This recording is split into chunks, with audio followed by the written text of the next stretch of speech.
Judicial officer अगर उसकी 10 साल या 15 साल एक्सपीरियंस को अगर सामने रखा जाए तो वो अपनी जुडिशियल सर्विंग जो लाइफ है उसके अंदर वो 3-4-5 लाख ट्रायल्स का एक रिच एक्सपीरियंस उनके पास होता है। उनके अपने इमोशंस और expectations to the advocate and to the case, to the nature and the fate of case वो जुड़े होते हैं। लेकिन चूँकि वो स्टैट्यूटरी जो बॉन्डनेस है उसके अंदर रहते हैं, उस एम्बिट में रहकर ही प्रोसीड करना होता है। तो आप लोग जो जुडिशियल ऑफिसर्स होते हैं उनके पास एक रिच एक्सपीरियंस होता है।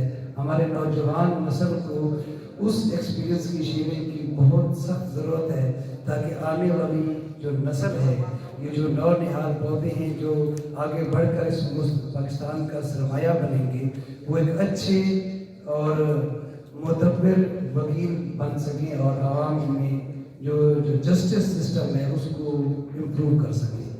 मैं आने वाले मुकर्रर की खिदमत में एक नजराना अकीदत रख रहा हूँ उनकी शख्सियत के मुताबिक कि गालिब साहब ने फरमाया है, बस के दुश्वार है हर काम का आसान होना, बस के दुश्वार है हर काम का आसान होना, आदमी को भी मुयस्सर नहीं इंसान होना, इशरत कत्ल गाहे अहले तमन्ना मत पूछ, ईद नज़ारा है शमशीर का उरिया होना। आप सबकी भरपूर तालीम मुझ में मैं दावत खिताब दूंगा। जनाब इजाज़ अहमद साहब जनाब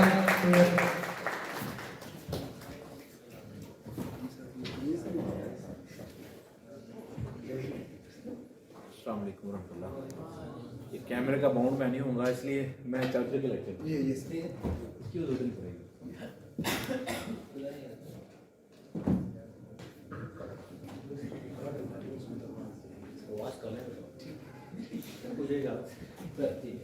सर के लेक्चर बहुत अच्छा था। कुछ चीज़ें मैं ऐड कर रेडिशन और काउंट्स का जब counter claim set of claim आता है ना, तब आपने करना होता है कि आपने कोर्ट फी जो काउंटर क्लेम किया जा रहा है उसके मुताबिक लगानी। सेट ऑफ का जो काउंटर क्लेम जो बंदा रिस्पांस में मांग रहा होता है ना कि मैं इतने मेरा क्लेम है इसकी तरफ, आप उसका उसके मुताबिक कोर्ट फीस लगाएं। एडवाइजर कोर्ट फीस नहीं होगी, मालिक दावा लगाएगा ये जो आपने क्लेम मांगा उसके मुताबिक, ठीक है।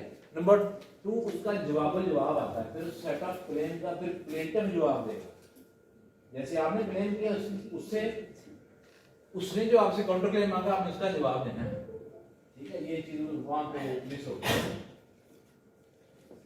एक पहले था बर्डन ऑफ प्रूफ के वाले से, बर्डन ऑफ प्रूफ जो प्लीडिंग्स के थ्रू इश्यूज के थ्रू लग जाता है प्लेंटिफ के ऊपर, वो कभी शिफ्ट नहीं होता। Burden of proof fixed on a party by way of pleadings कभी शिफ्ट नहीं होता।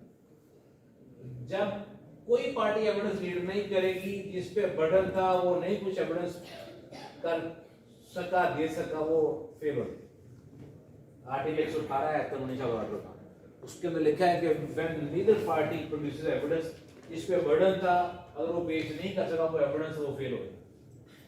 बर्डन टू एड्यूस एविडेंस शिफ्ट होता है, बर्डन टू प्रोड्यूस एविडेंस जिस पे था उसी पे रहना हमेशा। बर्डन टू एड्यूस एविडेंस शिफ्ट होना है, बर्डन टू प्रोड्यूस एविडेंस कभी शिफ्ट नहीं होता। ये हमारा मिसकंसेप्शन है, सारे लोगों में कम्युनिटी करता है। बर्डन टू प्रूव का मकसद ये है कि आप पे बर्डन है साबित आपने। जब एक पार्टी अपना इनिशियल बर्डन डिस्चार्ज कर देती है, जैसे कहता है कि मैं मालूम हूं, जैसे घुटने का दावा आता है इसने मेरे प्रोडक्शन में इंटरफेयर कर रहा है। जब आपने अपना पोजेशन थ्रू खर्चा कदावरी और आपकी मलकियत साबित कर दी ना, आपने अपना इनिशियल बर्डन ऑफ प्रूफ पूरा कर दिया डिसाइड। अब बर्डन टू एड्यूस एविडेंस जो है वो डिफेंडेंट पे आ गया कि तू दस भी ये गल कर रहे हैं गलत कर रहे सही कर। ये है बर्डन टू एड्यूस एविडेंस शिफ्ट होता है, बर्डन ऑफ प्रूफ का भी शिफ्ट नहीं होता। ये याद रखें, पॉइंट बड़ा है। मैं इंटरव्यू पूछा जाएगा कहीं आप जाएंगे कंपटीशन में, सर इस पे एतराज भी नहीं कर सकते हम। इस पे इश्यूज फ्रेम होते हैं वो आप कर सकते हैं। आप नई अमेंडमेंट आ गई, अब जो इश्यूज फ्रेम के पे आप कहेंगे ये बर्डन गलत रखा गया क्योंकि मैंने जिसने एलान किया प्रूफ उसने करना। पहली बात उसमें एक्सेप्शन बर्डन प्रूफ पर है। अगला लेक्चर अगर आप कहेंगे इस पे मैं दूंगा, फिर जो आज का टॉपिक इस पे चलते हैं। ओके यार चलिए। सिंपल आ रहा है इसमें कौन चल रहा है ठीक है रहने दो नो इशू हमने डिस्कशन ही करनी सर ये है आप हमारी डिस्कशन रिक्वेस्ट है सर कि जो वीडियो रिकॉर्ड होगी उसमें आवाज नहीं जाएगी ताकि आपकी कीमती अल्फाज हमारे वो सफा बन सके चल रहा है ये ऑन है जी चल अच्छा आज का टॉपिक है रेलेवेंसी एंड एडमिसिबिलिटी आज कानूनी शराब के पास है या नहीं है मतलब नोट खुल जाएगा सर खुल जाएगा ये मैंने उसके अंदर कोट की है डेफिनेशन चलता है वैसे जरूर पड़ेगा क्या all the relevant facts are not admissible but all the admissible facts are relevant सुना सब में होगा पता बहुत कम हो सकता है हम सीधा जानते हो ठीक है आर्टिकल 1 से लेके 69 तक कानूनी शहादत के अंदर जो ऑर्डर है वो चैप्टर पूरा ही रेलेवेंसी का है रेलेवेंसी अब रेलेवेंसी और एडमिसिबिलिटी दो डिफरेंट चीजें हैं इसलिए हम डिस्कस कर रहे हैं रेलेवेंसी एंड एडमिसिबिलिटी पहली स्लाइड पे ले आए इससे पहले ये topic relevancy and admissibility relevancy and admissibility का बड़ा कहते हैं ना बारीक सा थिन लाइन डिफरेंस है अक्सर लोग समझ नहीं पाते और कंफ्यूज होते हैं हमेशा अगली स्लाइड पे all the relevant facts are not admissible but all the admissible facts are relevant कोई बंदा बताएगा एक्सप्लेन करेगा बताना चाहिए डिस्कस करेंगे मास्टर सीखूंगा ऊपर वाले are relevant facts are not admissible it's not the statement of please होती 161 में वो उधर भी हो सकती है जब कोर्ट में एडमिसिबल नहीं हो सकती नहीं क्यों नहीं 161 का बयान कंफ्रंट नहीं करवाते नहीं मर्जी नहीं है अगर वो डिविजिबल नहीं हुआ कोर्ट उसको नहीं एडमिट करेगी एडमिट लगाएगी कंफ्रंट करवाते हो कंफ्रंटेड विद 161 का बयान जो होता है उसको कंफ्रंट हो रहा है एडमिसिबल है तो कंफ्रंट लग रहा है उसको एंडोर्समेंट लग रही है एडमिट हो रहा है बाउंड है कोर्ट जब कंफ्रंट कराया जा रहा है और वाकई वो कंफ्रंटेशन बनती है कि वो कंट्राडिक्टरी है उसका बयान प्रीवियस स्टेटमेंट का तो बाउंड है फिर कोर्ट लिखा है कोर्ट रिफ्यूज नहीं कर सकती और कोई बंदा कोई शर्मिंदगी फील नहीं करनी स्कूल से डिस्कस करें आप सीखेंगे मैं कहता हूँ और सीख के जाए बड़ा अहम टॉपिक और सबसे टेक्निकल टॉपिक कोई नहीं चलिए मैं बताता हूँ आगे अगली स्लाइड पे जाए शुरू करते हैं फैक्ट होता क्या है कानूनी शब्द का ऊपर से स्लाइड में सोरिया 2(1)(d) है शायद कानूनी शब्द का डेफिनेशन क्लॉज खोलेंगे वहां पे आएगी आपको ये रेलेवेंट फैक्ट है ये पीछे ये और उससे पीछे और पीछे थर्ड स्लाइड ये fact includes anything state of the things or relation of things capable of being perceived by senses and और दूसरा कैटेगरी है any mental condition of which any person is conscious ये फैक्ट की definition आगे आगे relevant fact के ऊपर one fact is said to be relevant ये भी डेफिनेशन कानूनी शहादत क्या है is said to be relevant to another when the one is connected with the other in any of the ways referred in the provisions of this order relating to the relevancy of fact. अपने fact पहले देख लिया क्या होता है और ये relevant fact क्या होता है वो ये देखिए ये कहता है कि कानूनी शहादत के रेलेवेंसी के चैप्टर के अंदर जो जो फैक्ट दिए गए हैं वो रेलेवेंट है पहला चैप्टर 1 से लेके 69 तक जो से फैक्ट बताए गए हैं वो सारे रेलेवेंट फैक्ट होंगे ठीक है अगले स्लाइड पे जाएं अब ये दो चीजें हमने बड़ी एहतियात से समझनी लीगली रेलेवेंट फैक्ट क्या होता है और लॉजिकल रेलेवेंट फैक्ट क्या होता है कानूनी शहादत डील करता है सिर्फ लीगली रेलेवेंट फैक्ट्स को हमने कोर्ट में डिस्कस करना है लीगली रेलेवेंट फैक्ट्स हमारी अकल मानती हो लॉजिक मानती हो नहीं ये भी उसके मुताबिक ही है उससे कनेक्टेड ही है इसको कहते हैं लॉजिकली रेलेवेंट मगर जिसको लॉ कहेगा रेलेवेंट वही रेलेवेंट फैक्ट है नथिंग एल्स उसके अलावा हमने कोर्ट में वो एडमिट नहीं होगा एज एविडेंस ठीक हो गया मसलन कौन से फैक्टर रेलेवेंट होते हैं लॉजिकल रेलेवेंट आप कहते हैं और वो लॉ के अंदर रेलेवेंट नहीं है माना जाता एग्जांपल देते हैं पुलिस के सामने कन्फेशन जो है आर्टिकल 40 कानून शाद ऑर्डर कहता है कि वो रेलेवेंट नहीं है, वो प्रूव नहीं किया जा सकता, वो एडमिसिबल नहीं है। हमारी अक्ल तो कहती है ना कि यार उसने बयान दिया पुलिस के सामने 166 का, उसमें उसने कन्फेशन कर लिया। लॉजिक कहती है, अक्ल कहती है, शऊर कहती है उसके मुतल्लिका है, रेलेवेंट है, मगर लीगली रेलेवेंट नहीं है। ठीक हो गया। ये आर्टिकल उसको कह रहा है बाहर करेगा, आपको आगे चल के देखेंगे और भी फैक्ट है रेलेवेंट। आप हेयर से सुना, हेयर से एविडेंस क्या होती है? सुनी बात है, लिटरली मीनिंग है, हेयर से एविडेंस है। उसकी एक्सेप्शंस हैं, आर्टिकल 19 है अरेस्ट जस्टिस का, वो एक मखसूस हालात में उसको परमिसिबल करता है लॉ, मगर as a general hearsay evidence is not evidence, no evidence, कोई नहीं है वो। इसलिए चाहे सुनी बात है, हालांकि लॉ कहता है मैंने उससे सुना था, वो कह रहा था मैंने उसको मारा है, लॉजिकली रेलेवेंट बात की उसने, इन फैक्ट इन इशू जो था उसके कनेक्टेड थी, मर्डर के रिलेटेड थी। लॉजिक ये कहती है, एक लेमैन के जहन में ये बात आती है कि वाकई ये फैक्ट रेलेवेंट है, मगर वो लीगली रेलेवेंट नहीं है। वजह क्या है कि कानून से बाहर करता है कि वो एविडेंस नहीं है। Yes evidence is no evidence. बात समझ आ गई? अब जिस फैक्ट को लॉ रेलेवेंट कहेगा सिर्फ वही रेलेवेंट है, उसके अलावा अगली स्लाइड पे ऊपर से नीचे।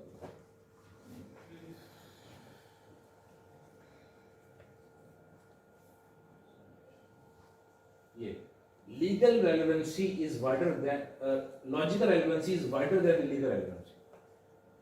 जो हमारी लॉजिकल रेलेवेंसी है वो ज्यादा बड़ी है। मीन हमारे ऐसे रेलेवेंट फैक्ट हैं, बहुत सारे हैं, उनमें से चंद हैं जो लीगली रेलेवेंट हैं, इसलिए स्कोप किसका वाइडर है? लॉजिकल रेलेवेंसी का, मगर उसमें जो बहुत से कम फैक्ट हैं जो कि लीगली रेलेवेंट है, उसको हम ये कहते हैं। एग्जांपल है confession before police, character evidence है और हेयरसे एविडेंस। कैरेक्टर एविडेंस के बारे में कोई बंदा अगर अपने गुड कैरेक्टर की एविडेंस देता है तो बैड कैरेक्टर की एविडेंस परमिसिबल है। इन एडवांस आप बैड कैरेक्टर की एविडेंस नहीं दे सकते, किसी के बारे में ये नहीं दे सकते, लॉ उसको एडमिट नहीं करेगा। ये कॉमन सेंस कहती है कि ये उसके मुतल्लिका है, इसका रवैया ऐसा है, ये पहले से ऐसा बंदा है, फ्रॉडिया ये है वो, मगर लॉ इसको नहीं मानता। आप बैड कैरेक्टर की एविडेंस इन रिप्लाई दे सकते हैं, वैसे नहीं दे सकते। जैसे हम अक्सर एफआईआर बोलते हैं पहले रिकॉर्डिया है जी, ठीक है, अब बेल आर्गू करते हैं, आप कहते नहीं इसके 50 एफआईआर पहले हैं।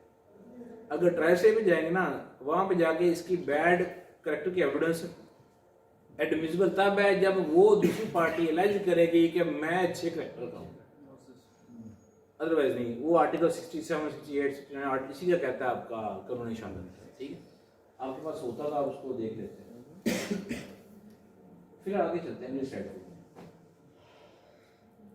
ये रेलेवेंसी इज अ जीनस लिखा है, genus of which admissibility is sufficient. इसमें कलर थे मेरे, इसमें कलर नहीं आ रहे। ये बड़ा सर्कल जो है वो जीनस है, एज अ होल बड़ी चीज है। रेलेवेंट फैक्ट्स जो है वो एक बड़ा वास्ट फील्ड है, उसके अंदर ये सर्कल है जो सिंपल, वो जो कि डिविजिबल फैक्ट्स है, जिनको हम इन एविडेंस एडमिट करते हैं, अदरवाइज नहीं हो सकता, ठीक है। आगे चले, cases of exclusion of logically relevant facts.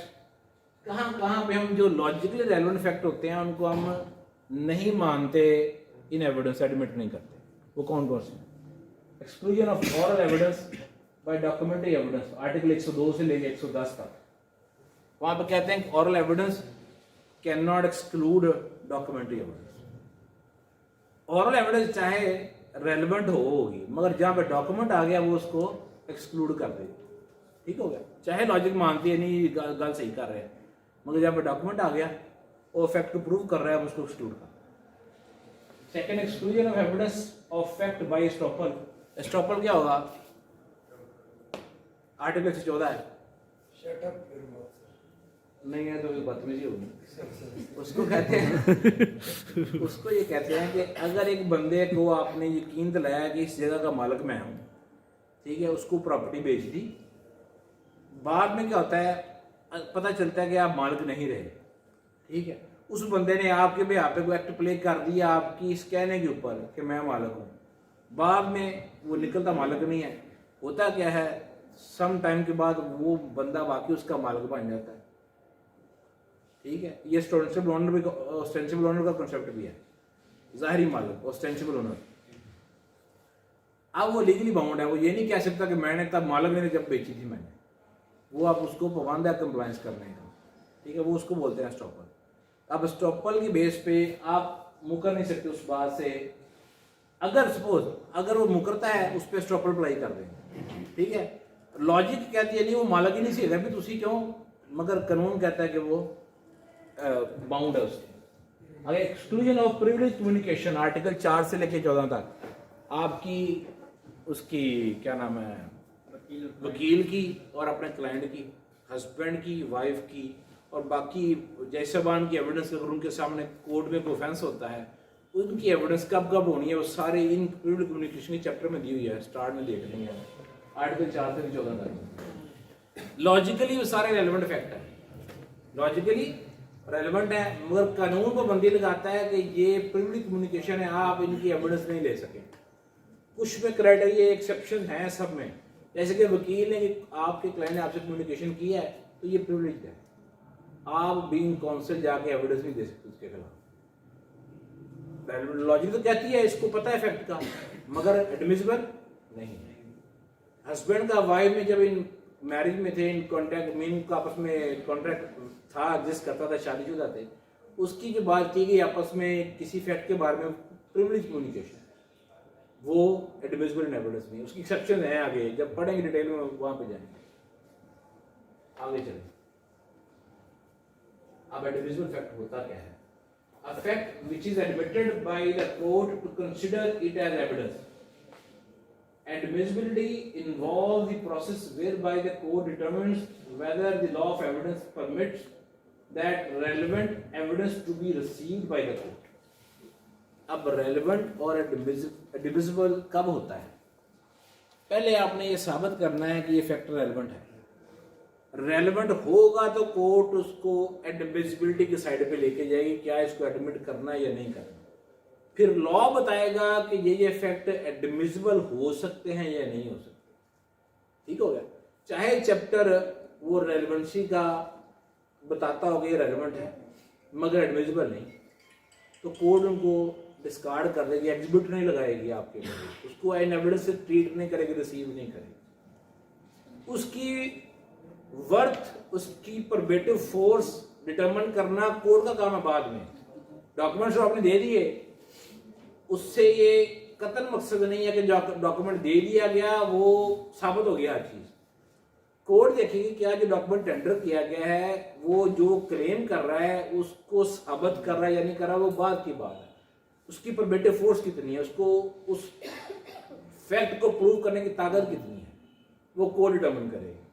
State में किसी डॉक्यूमेंट का एग्जिबिट हो जाना, एडमिसिबल हो जाना, जो डॉक्यूमेंट एडमिट हो गया, एग्जिबिट हो गया, वो एडमिसिबल हो गया, इसका मतलब ये उसको एविडेंस में एडमिट कर लिया। ठीक है, वो ये फैक्ट। आगे ये है आर्टिकल 131 कानूनी शहादत का, जो डील करता है एडमिसिबिलिटी को। ये आप एक दफा पढ़ लें खुद सारे, ये क्या रहा है, तो इसके मतलब आपसे मैं डिस्कस करता हूँ। लिखा हुआ इसको पढ़, सुकून से पढ़िए।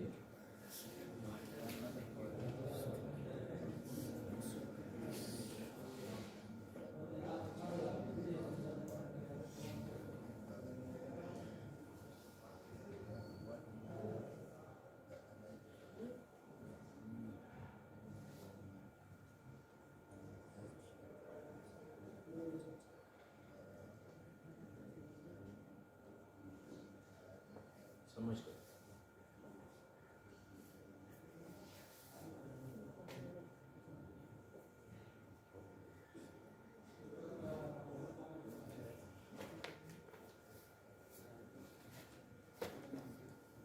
हो गया गो थ्रू? इस बात समझने औखी होती बात तो हमेशा सबसे मुश्किल से बैठता समझने के लिए, पढ़ने के लिए समझ।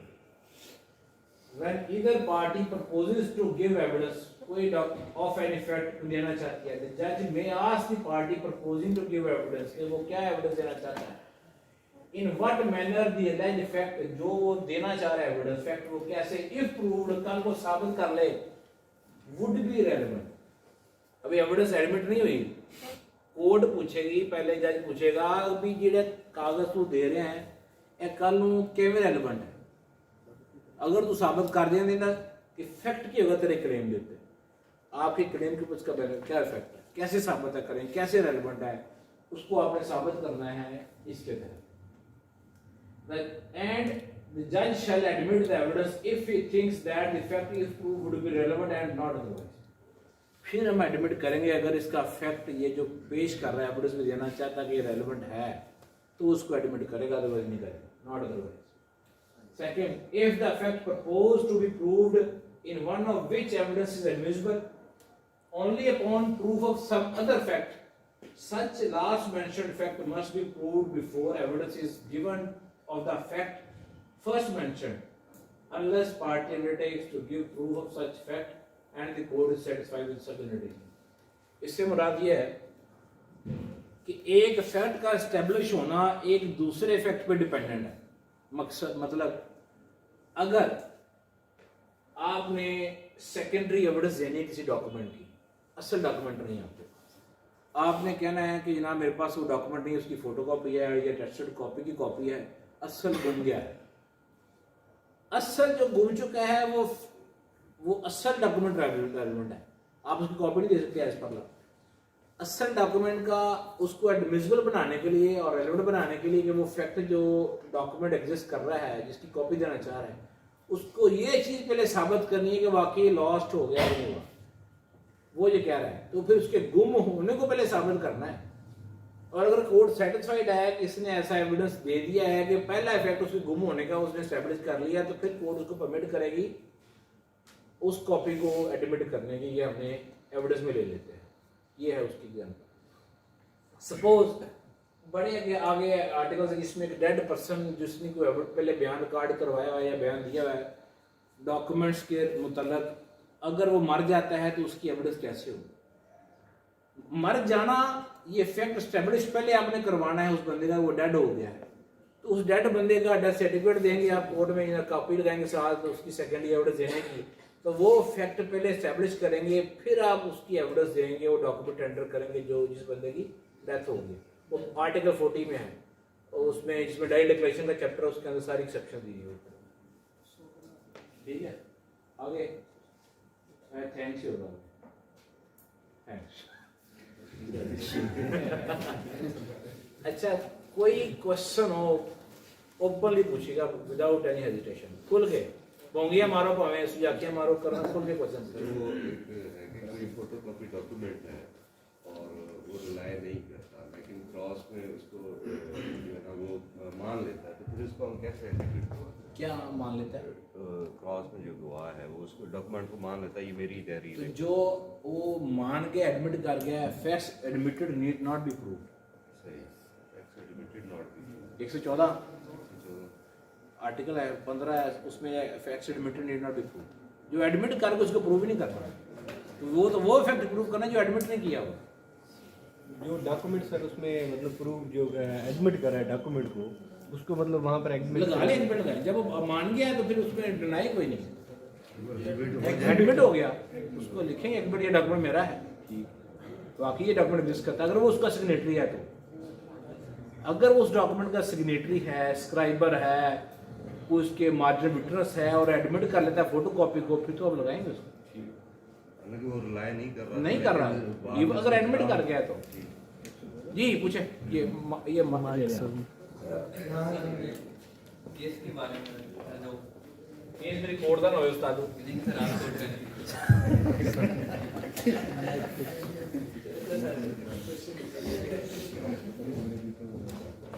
जी। सर एक निकाह खान आता है जो निकाह हुआ होता है उसको उसके लिए एविडेंस देने के लिए हाँ ये निकाह मैंने करवाया है और ये इसकी कॉपी है, लेकिन जब उसके ऊपर एफिडेविट लगाते हैं तो वो प्लेंटिफ की साइड पे लगा देते हैं, हालांकि डिफेंडेंट होता है लेकिन एफिडेविट उस पे एफिडेविट P1 लगा देते हैं, हालांकि D लगाना चाहिए था। तो ऐसा हो सकता नहीं हो सकता। आप डॉक्यूमेंट आप एप्लीकेशन देंगे उस कोर्ट को कि इसका जो इंडोर्समेंट की गई वो गलत की गई, उसकी करेक्शन कर दें, हो जाएगी करेक्शन। आपको पता है एग्जिबिट कहाँ कैसे लगता है, किस लॉ के तहत लगता है? ਮਾਰਕ ਕੋਈ ਲਾਉਂਦੇ ਹੋ ਤੇ ਐਗਜ਼ਿਬਿਟ ਤੇ ਲਾਉਂਦੇ ਹੋ? सर एक्सपर्ट तो इसकी- किस लॉ का लगता है एग्जिबिट? सर जो डॉक्यूमेंट्री एविडेंस में जो हम टेस्ट कॉपी देते हैं नहीं, किस लॉ के तहत लगाते हैं? ये हाई कोर्ट रूल में होता है। हाँ, हाई कोर्ट रूल में वो तो इन्ने बड़े ने 5 जिल्दा ने इन्होंने सर आप बता दें।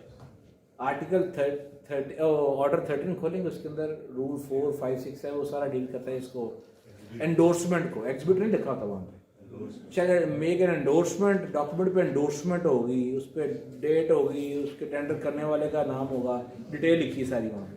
सेम लिखा हुआ हाईकोर्ट रूल एंड ऑर्डर के अंदर वॉल्यूम 4 में है। अब डाउनलोड करें वॉल्यूम 4 में स्टार्ट में लिखा हुआ है कि डॉक्यूमेंट एग्जिबिट को एग्जिबिट लिखा जाएगा। एग्जिबिट का लफ्ज़ वहाँ से मिलता है।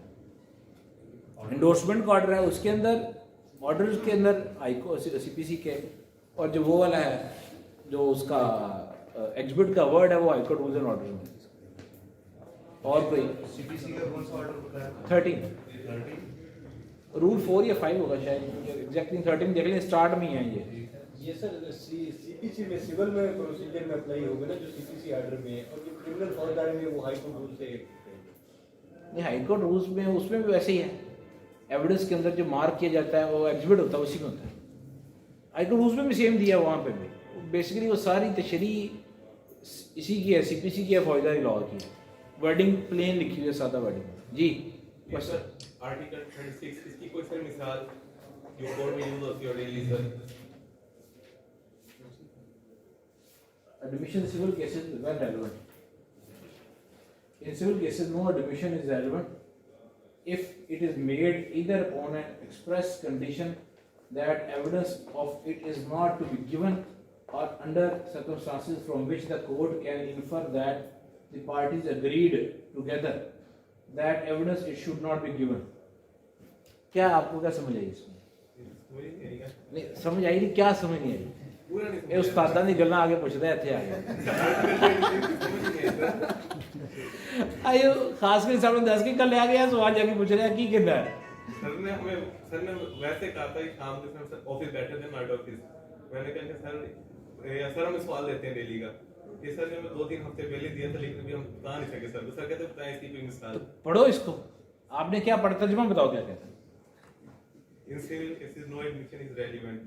Admission if it is made either upon the express condition and expectation that evidence is not to be given, and other circumstances from which the court can infer the parties agree together that evidence is should not be given. क्या कहता है, meaning क्या कहता है, तर्जुमा में बता दे, सादा लफ्ज बता दे। ये सर मैंने सर पूछा ना आपसे, आप बताएं। यार मैं तो आपसे तर्जुमा पूछ रहा हूँ, आपको समझ किस चीज की चाहिए, तर्जुमे की नहीं आई या इस कांसेप्ट की समझ नहीं आई? कांसेप्ट भी समझ आया, तर्जुमा समझ आया सर, कांसेप्ट भी समझ नहीं आई। मैं तर्जुमा करना 1 by 1। In civil cases no admission is relevant. Civil cases में किसी किस्म का admission as a general relevant नहीं होगा। If it is made either upon the express condition, अगर कंडीशन ऐसी हो कि ये एडमिट कर ले कि ये काम ऐसे है, एडमिट कंडीशन ये अगर कर ले तो ये हो, ठीक है। अपने खिलाफ एविडेंस देना, सपोज अगर मैं कहता हूँ कि मुझे ये कंडीशन ऐसे कि मैं कहता हूँ कि मुझे ना ये कर ले तो ये मेरा क्लेम मैं मानता हूँ, इसका ये कर ले तो ये क्लेम मानता। अगर कंडीशन है तो जो कंडीशनल एडमिशन है वो एडमिट नहीं होगा, एडमिशन रेलेवेंट नहीं है। जब अगर वो कंडीशनल हो गया है फिर आगे चलो। Upon if it is made either upon N express condition, वो कंडीशनल एडमिशन था, उसको अब रेलेवेंट नहीं करेंगे। कंडीशनल एडमिशन हो तो वो रेलेवेंट जब तक के that evidence of it is not to be given or under circumstances from which the court can infer that parties agreed together that evidence of it should not be given। Parties ने दोनों में आपस में कोई conditional agreement किया, बंदी भी video, conditional evidence conditionally agree किया, एडमिट किया कि ये होगा, और दोनों ने एग्री किया कि हम इसको एविडेंस में नहीं देंगे, तो वो रेलेवेंट नहीं। वो एडमिशन दोनों पार्टीज का आपस में किएगा अग्रीमेंट जिसमें कहा गया कि वो रेलेवेंट नहीं है, उसको हम एविडेंस में नहीं देंगे, वो रेलेवेंट नहीं होगा। अगर मैं कोर्ट के बाहर बैठा हूं, आपने रिटर्न कर लिया एग्रीमेंट किसी फैक्ट को कुछ फैक्ट एडमिट कर ले और उसके अंदर एक्सप्रेसली आपने लिख दिया कि that the parties agree together that evidence of it should not be given, कि ये एविडेंस में नहीं पेश होना, ठीक तो क्या होगा वो? In no admission is relevant. Prescription of doctor sir उसके हाँ? लिखा होता है कि ये अदालत के लिए इस्तेमाल ना होगा। वो द पार्टीज एग्रीड, जी सर। अग्री किया, एग्रीमेंट है उसके ऊपर। ये कंडीशन क्या कहती है? अगर एग्रीमेंट है दोनों पार्टीज का, उसके बारे में मैं इसके मखसूस हालात में किसी केस मखसूस के बारे में नहीं जा रहा। आपने यहाँ पे कहना in civil cases no admission is relevant, कोई रेलेवेंट नहीं है एडमिशन ऐसा if it is made either upon express condition, या तो एक्सप्रेस कंडीशन थी of it is not to be given कि ये नहीं दिया जाएगा एविडेंस में, और अंडर द सर्कमस्टांसेस या मखसूस हालात में कोर्ट खुद इन्फर करती है कि ये इस हालात में हुआ कि दोनों पार्टीज ही नहीं चाहती थी कि ये एविडेंस में टेंडर हो, ये इसका मतलब जनरली। अब किसी स्पेसिफिक एग्जांपल देंगे तो उसमें साबित करने पड़ेगा एग्रीमेंट था या नहीं था एक्सप्रेसली। अगर एक्सप्रेस नहीं था फिर कोर्ट दोनों इन्फर करेगा, कोर्ट करेगी क्या वाकई ये उन हालात में दिया गया, ये एडमिशन किया गया जिसमें वो एविडेंस में टेंडर नहीं होना। जैसे मियाँ बीवी के आपस में रिलेशनशिप में बात कल बैठा सलाह कर लेते हैं यार चल मैं ले देना कबीना में, सपोज मखसूस हालात में कोर्ट देखते नहीं यार इन्होंने आपस में, इन्होंने आपस में फैमिली को सेटल करने के लिए किया था और इसका पर्पस कतन ये नहीं था कि एविडेंस में दिया जाता। वो मखसूस हालात कोर्ट डिटरमिन करेगी कि आया कि इसमें इम्प्लाइड एग्रीमेंट था या नहीं था। अगर एक्सप्रेस नहीं है तो ये 36 उसको डील करता है। थल्ले थोड़े वकीलों के बारे क्या है? Nothing in this article shall be given to the exempt an advocate from giving evidence of any matter which he may be compelled to give evidence under Article 9। Exception दिया आर्टिकल 9 में कि वकील कब प्रिविलेज्ड कम्युनिकेशन जो है वो नहीं रहती तब उसको कंपेल किया जा सकता है। वो आप पढ़ेंगे आर्टिकल 9 के अंदर एक्सेप्शन दी हुई है साहब। और एनी क्वेश्चन? सर जिस तरह आपने फरमाया कि जो जुडिशियल फैक्ट्स हैं उसका आपने जिक्र फरमा गए यहाँ पर कि वो needs not to be proved, तो उसकी जो सेंस है उसके बारे में आप वजाहत फरमा देंगे कि वो है क्या जुडिशियल फैक्ट्स को एडमिशन? जुडिशियल फैक्ट नहीं है, जो कहते हैं एडमिटेड फैक्ट्स। एडमिटेड जो पार्टी एडमिट कर ले कोई फैक्ट उसको साबित करने की जरूरत नहीं है। आपने साबित हमेशा ही वो करना है जो कि डिनाई हुआ हो। एक पार्टी ने एलिज किया दूसरे डिनाई कर दिया। इश्यू ही तब फ्रेम होते हैं जब एक पार्टी डिनाई कर दे अगली पार्टी के क्लेम को, बस सिंपल। और कोई सवाल? उस्ताद कोई सवाल? ये मुतमईन हो गया कि नहीं? हो गया सर। कौन समझ आ जाएगी? कौन जाके दस दिन पास कि जैसे ही जवाब देता है। और भाई किसी का सवाल?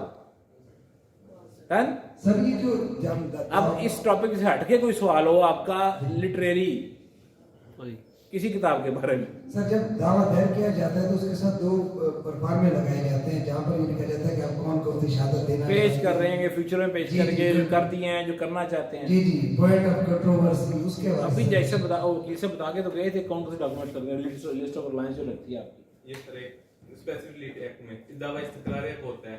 अगर डिफेंडेंट उसको दावा मंजूर कर देता है कि मेरी वो दे देता है, बयान दे देता है कि मुझे इसका